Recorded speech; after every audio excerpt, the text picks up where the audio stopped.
Friends, welcome to my channel maths by Neetu ma'am. Last video में मैं triangle से related formulas मैंने आपको एक्सप्लेन किए थे। आज मैं उसी ट्रायंगल के क्वेश्चंस लेके आई हूँ, जो इम्पोर्टेंट क्वेश्चंस हैं वो डाउट्स और क्वेश्चंस लेके आई हूँ। और इसके ट्रायंगल के जितने भी एरिया और पेरीमीटर से रिलेटेड क्वेश्चंस होंगे वो मैं आपको सॉल्व कराऊंगी।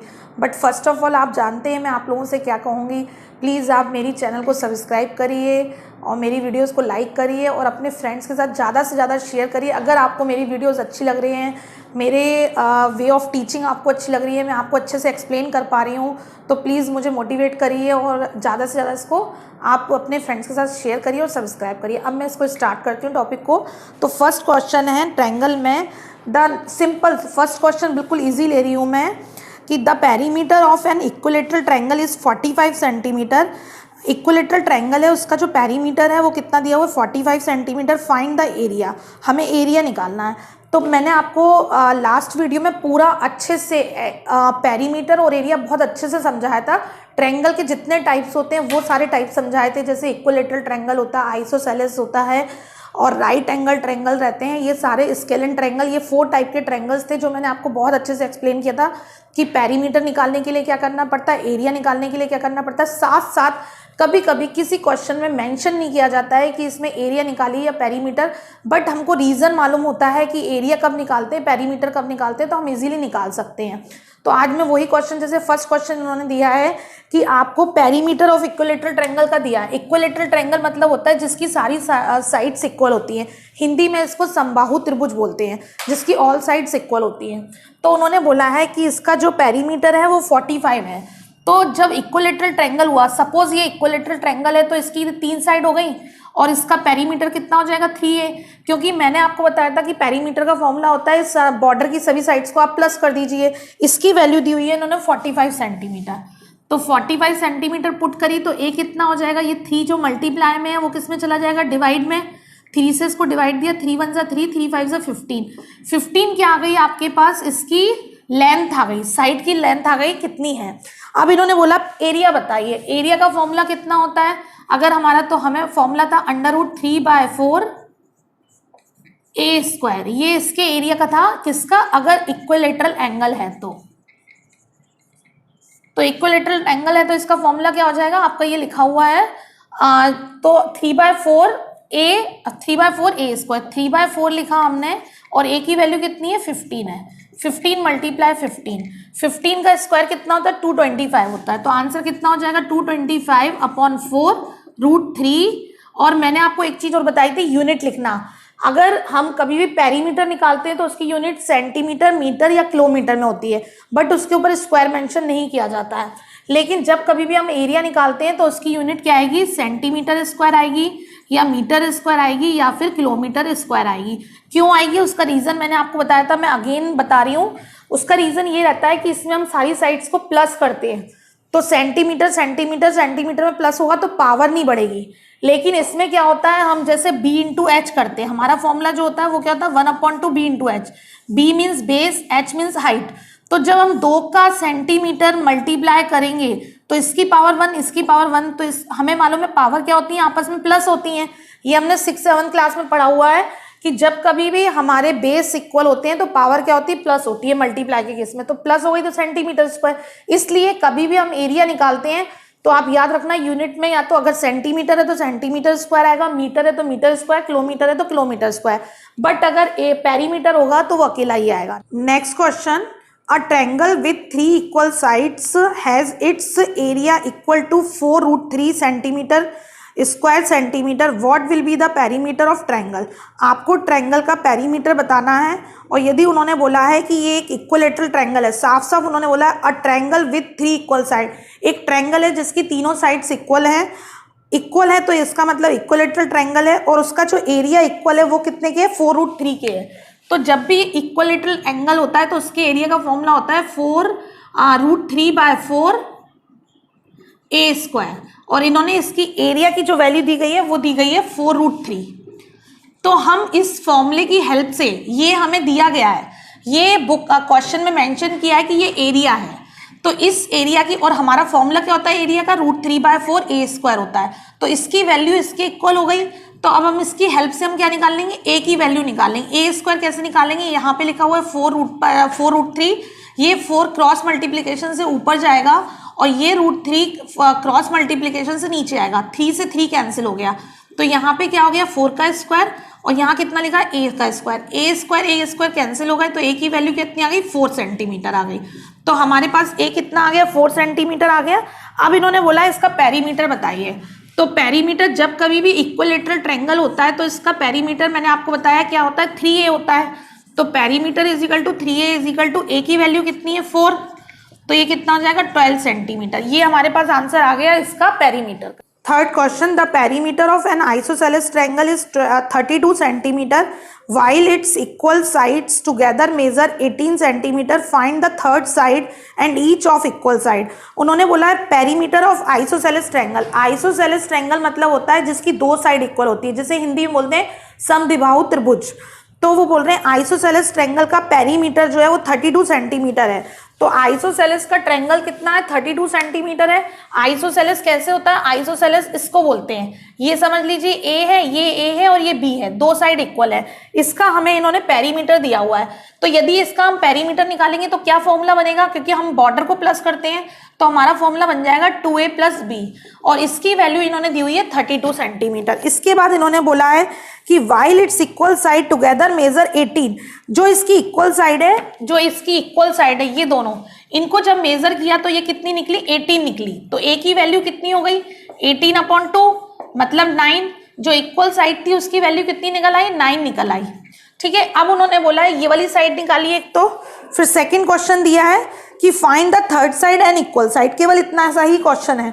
तो हमने थर्ड साइड निकालने के लिए, ये तो हमारे पास ए की वैल्यू आ गई, यहाँ पे हमने ए की वैल्यू, या आप नहीं भी पुट करते हैं तो यहाँ पे सीधे आप कितना पुट कर देंगे, आपको दिया हुआ 18, आपने 18 पुट किया, बी लिखा और 32 लिखा, तो बी इज इक्वल टू कितना हो जाएगा 32 माइनस क्या हो जाएंगे, यहाँ पे जाके प्लस की चीज उस साइड जाती है तो माइनस हो जाती है, माइनस कर दी, 12 में से 8 गए 4 आया और ये 1 आ गया, आपका 14 क्या आ गया, बी थर्ड साइड आ गई।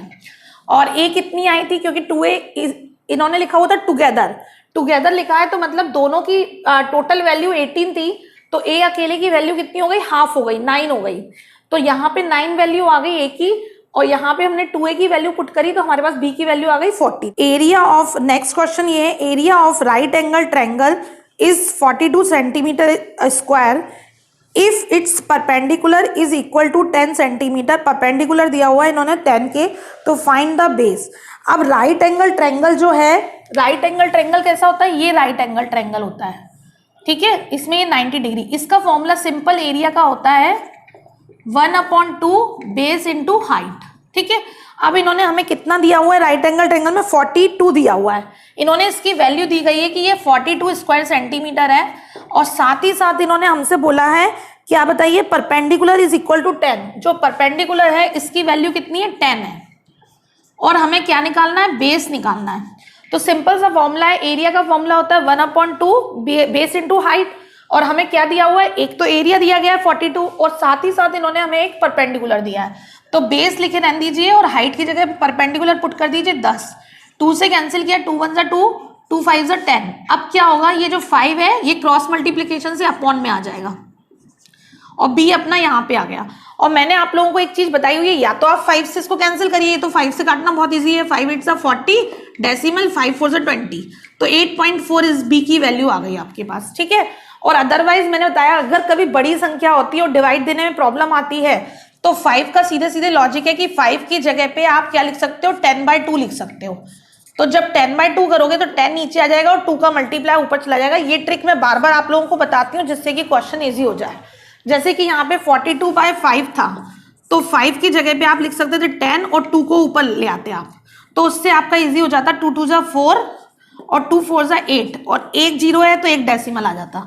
तो ये ट्रिक आप लोग यूज करना स्टार्ट करिए। जैसे 5 है तो 10/2, 25 है तो क्या करते हैं 100/4 करते हैं और 125 होता है तो क्या करते हैं 1000/8 करते हैं। तो इस तरह से कभी भी आता है तो हमें इजी हो जाता है करना calculation. Next, find the area of triangle whose side is 26 28 30। आपको तीनों साइडें अलग दी गई हैं 26 28 30। जब कभी भी आपको तीनों लाइनें अलग दी गई हों तो इसको बोलते हैं हम scalene triangle. Scalene triangle means होता है जिसकी ऑल साइड्स डिफरेंट होती हैं। ठीक है, तो स्केल इन ट्रायंगल की बात करी गई है, उन्होंने नाम नहीं लिखा है, जब हमें साइड अलग दी है तो हम समझ जाएंगे ये स्केल इन ट्रायंगल है। और स्केल इन ट्रायंगल में एरिया निकालने के लिए सबसे पहले हमें सेमी पेरीमीटर निकालना पड़ता है, जिसको हम बोलते हैं a plus B plus C upon 2। ये सपोज a है, ये b है और ये c है। हमने सेमी पेरीमीटर निकाला, सेमी पेरीमीटर में 26 प्लस 28 प्लस 30 को प्लस करेंगे और अपॉन में 2 करेंगे। इनको प्लस किया तो कितना हो जाएगा, 6 और 8 कितने हो गए, 14। 14 का हमने 4 लिखा, 2 2 4 और 4 और 3 कितने हो गए, 7 और 1 कैरी थी तो 8 हो गया अपॉन 2। ये हमारे पास आ गया कितना, 42। ये आ गया सेमी पेरीमीटर। अब हमारा एरिया निकालने का फॉर्मूला होता है एस माइनस ए, एस माइनस बी और एस माइनस सी। तो हमने क्या किया, यहाँ पे एस की वैल्यू पुट करी 42, फिर एस माइनस ए किया, यानी कि हमें 42 में से 26 सब्ट्रैक्ट करना है। मैं 100 क्वेश्चन तो आपको अच्छे से समझा रही हूँ जिससे कि आपको डाउट ना रहे। फिर आपको एस में से बी माइनस करना है और फिर एस में से आपको सी माइनस करना है। जब आपने इस तरह से सॉल्व किया तो सबसे अच्छा तरीका होता है कि ये स्क्वायर रूट है। स्क्वायर रूट मतलब हिंदी में बोलते हैं वर्गमूल। जब हमें इसको सॉल्व करना होता है तो हमें हर पे देखना पड़ता है कि दो दो के पेयर बनते जाएं। उससे क्या होता है, इजी होता है। या तो हम पूरी संख्या का एक साथ मल्टीप्लाई कर दें और फिर उसका स्क्वायर रूट करें तो उसमें टाइम बहुत वेस्ट होगा। उससे अच्छा तरीका ये होता है कि हम जो भी छोटी छोटी संख्या होती है उनके फैक्टर कर लेते हैं और फैक्टर करके उनके पेयर बनाते हैं। पेयर बनाने से क्या होता है, वो अपने आप स्क्वायर रूट से कट जाते हैं। जैसे कि 42 लिखा हुआ है तो 42 को हमने लिख दिया 7 6 जा 42। अब हमने इसको सब्ट्रैक्ट किया तो कितना आया, 12 में से 6 गए तो 6 आ गया और 3 में से 2 गए तो 1 आया, 16। आगे हम गए इधर सब्ट्रैक्ट किया, 12 में से 8 सब्ट्रैक्ट किया तो 4 आया और 1 आ गया। ठीक है, तो ये कितना है 14। और फिर उसके बाद हम आगे गए, इसमें से हमने इसको सब्ट्रैक्ट किया तो ये 12 आ गया। अब हम क्या करेंगे, इन सबके फैक्टर करेंगे जिससे स्क्वायर रूट अपने आप सॉल्व हो जाएगा। ये 7 है, ये 6 है, 6 लिखा और यहाँ 12 को हमने किया 6 इंटू 2 क्योंकि 6 का एक पेयर बन रहा है। और 16 को हमने क्या लिखा, 16 को हम लिख देते हैं 18 2 जा 16 होता है तो 16 को हम 4 इंटू 4 लिख देते हैं जिससे ईजी हो जाएगा। 4 इंटू 4 16 और 14 को लिखा हमने 7 इंटू 2। फिर से आप देख लीजिए, मैंने ये 7 इसके पहले फैक्टर किए थे 42 के, 7 6 जा, फिर 16 को किया, 16 को कितने हो गए 4 इंटू 4 हो गया, 12 को किया मैंने 6 इंटू 12 और 14 को किया 7 इंटू 2। अब पेयर देखिए, 7 का एक पेयर बन गया, 7 बाहर आ गया स्क्वायर रूट से, 6 का एक पेयर बन गया, एक 6 बाहर आ गया, 4 का एक पेयर बन गया, एक 4 बाहर आ गया और 2 का एक पेयर बन गया, एक 2 बाहर आ गया। अब ये समझ लीजिए पेयर बन गए तो वो स्क्वायर रूट से कैंसिल हो गए और हमारा आंसर कितना आ गया, 7 6 जा 42। 42 का हम 8 से मल्टीप्लाई कर लेंगे, 42 मल्टीप्लाई 4 2 जा 8 तो 8 2 जा 16, 8 4 जा कितना होता है 32। 32 में 1 प्लस किए तो 33। हमारा आंसर कितना आया 336। फिर से मल्टीप्लाई देख लेते हैं, 8 2 जा 16 और 8 4 जा 32 और 1, इसका एरिया का फॉर्मूला आ गया 336।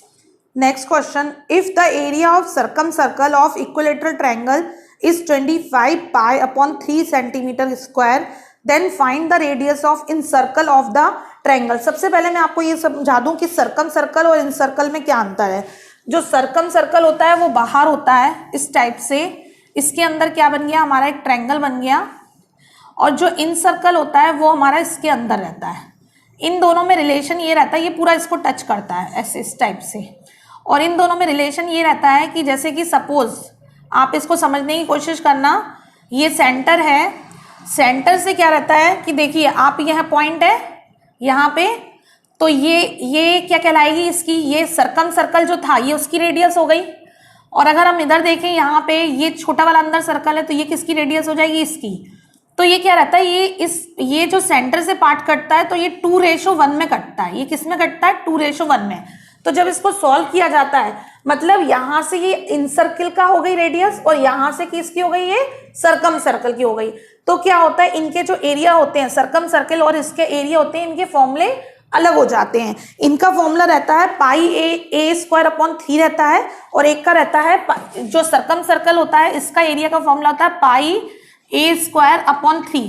ये एरिया का फॉर्मूला है, ठीक है। और जो हमारा इन सर्कल होता है, इन सर्कल का एरिया, कब ये कंडीशन लगेगी, जब हमारे पास जो ट्रायंगल है, इक्विलेटरल ट्रायंगल है, उसकी सारी साइडें क्या है, ए है, ठीक है। तो ये ए होने पे क्या हो जाता है, इसका एरिया का फॉर्मूला बन जाता है पाई ए स्क्वायर अपॉन 3 और जब इन सर्कल होता है इसको हम बोलते हैं सरकम सर्कल। और जो हमारा ये वाला रहता है इन सर्कल रहता है, इसमें क्या रहता है, इन सर्कल में क्या रहता है, इसका फॉर्मूला रहता है पाई ए स्क्वायर अपॉन 12। ये इसके एरिया का फॉर्मूला होता है। अगर आप चाहें तो नोट डाउन कर सकते हैं।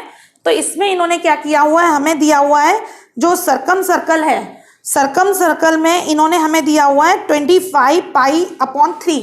इसकी वैल्यू दी गई है पाई ए स्क्वायर अपॉन 3 की वैल्यू दी गई है 25 पाई अपॉन 3। ये इन्होंने वैल्यू दी है। तो इसकी हेल्प से हम क्या करेंगे, ए की वैल्यू निकाल लेंगे। 3 से 3 कैंसिल हो गया, पाई से पाई कैंसिल हो गया, और ए स्क्वायर इज इक्वल टू 5 का स्क्वायर 25, 5 का स्क्वायर होता है, 5 से 5 कैंसिल हो गया, ए की वैल्यू आ गई आपके पास 5। अब इन्होंने हमसे बोला है क्या बताना है, इन्होंने बोला है then find the radius of in circle. हमें इन सर्कल जो अंदर का सर्कल है इसकी रेडियस निकालनी है। तो इसकी रेडियस निकालने का फॉर्मूला होता है ए 2 रूट बाय ए अपॉन, अगर हमें इसकी सर्कल की इन सर्कल की रेडियस निकालनी है तो इसका फॉर्मूला होता है ए अपॉन 2 रूट 3। ये रेडियस निकालने का फॉर्मूला है किसका, इन सर्कल का। आप लिखना चाहो तो लिख सकते हो यहाँ पे रेडियस ऑफ इन सर्कल। और यदि हमें इसकी रेडियस निकालनी होती है सरकम सर्कल की तो इसका फॉर्मूला होता है ए अपॉन रूट 3। ये इसकी रेडियस होती है, ये वाली, ये रेडियस कहलाएगी ए रूट 3 और इसकी रेडियस कहलाएगी ए अपॉन 2 रूट 3। और इसका एरिया का फॉर्मूला कहलाएगा पाई ए स्क्वायर अपॉन 3 और इसका एरिया का फॉर्मूला कहलाएगा पाई ए स्क्वायर अपॉन 12। ठीक है, तो अभी इन्होंने हमको क्या किया था, हमें सरकम सर्कल का एरिया दिया था और अब हमें निकालना क्या है, इन सर्कल की रेडियस। तो ए तो इक्वल है क्योंकि ए क्या है, ट्रायंगल की साइड है, तो ए तो सेम वैल्यू है सब जगह। तो सबसे पहले हमने क्या किया, ए की वैल्यू निकाली। अब ए की वैल्यू जब हमारे पास आ गई तो हम इसमें पुट कर देंगे तो हमारे पास रेडियस आ जाएगी। तो 5 अपॉन 2 रूट 3 ए की वैल्यू पुट कर दी तो ये क्या हो गया, रेडियस हो गए। The largest triangle is inscribed in a semicircle of radius 7 centimeter. Find the area inside the semicircle which is not occupied the triangle. वो बोल रहे हैं एक आपके पास लार्जेस्ट ट्रायंगल है जो इंस्क्राइब्ड है किसके अंदर, सेमी सर्कल के अंदर। देखिए आप, ये सेमी सर्कल है और इसके अंदर लार्जेस्ट ट्रायंगल, लार्जेस्ट ट्रायंगल का मतलब होता है जितना बड़े से बड़ा ट्रायंगल इसमें आ सके। ठीक है, ये इसके अंदर इंस्क्राइब्ड है। अभी मैं आपको समझा चुकी हूँ कि सरकम क्या होता है और क्या बोल रहे हैं, इनसब्सक्राइब क्या होता है, ये मैं आपको बता चुकी हूँ। अब इन्होंने ये बोला है कि ये इसमें जो रेडियस है वो 7 है। जो सेमी सर्कल है इसकी रेडियस कितनी है, 7 है। ये भी 7 हो गया, ये भी 7, क्योंकि ये भी रेडियस है और ये भी रेडियस है। ठीक है, अब इन्होंने इसमें क्वेश्चन में ये बोला हुआ है कि सेमी सर्कल और ट्रायंगल, ट्रायंगल से कौन सा पार्ट सेमी सर्कल का ऑक्यूपाइड नहीं है उसका एरिया फाइंड करना है।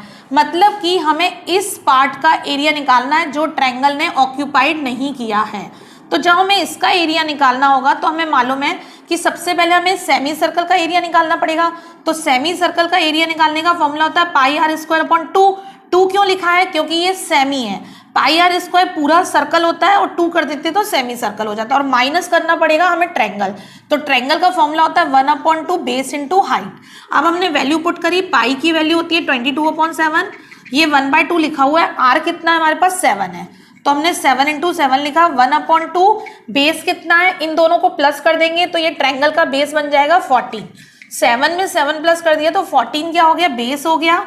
और हाइट कितनी है इसकी, जो रेडियस थी सेमी सर्कल की वो ही ट्रायंगल की हाइट है, क्योंकि ये इनसब्सक्राइब्ड है। तो यहाँ पे कितनी हाइट हो गई, 7 हो गई। ठीक है, अब हमने इसको सॉल्व किया, 7 से 7 कैंसिल हो गया, यहाँ पे हमने कैंसिल किया तो 2 से ये 7 टाइम्स कैंसिल हो गया, 2 से ये भी कैंसिल हो गया 11 टाइम्स। 11 का 7 से मल्टीप्लाई किया 77 और 7 का 7 से मल्टीप्लाई किया 49। अब हमने 77 से 49 को सब्ट्रैक्ट किया तो 17 में से 9 गए तो कितना आया, 8, और यहाँ पे 6 में से 4 गए तो कितना है, 28।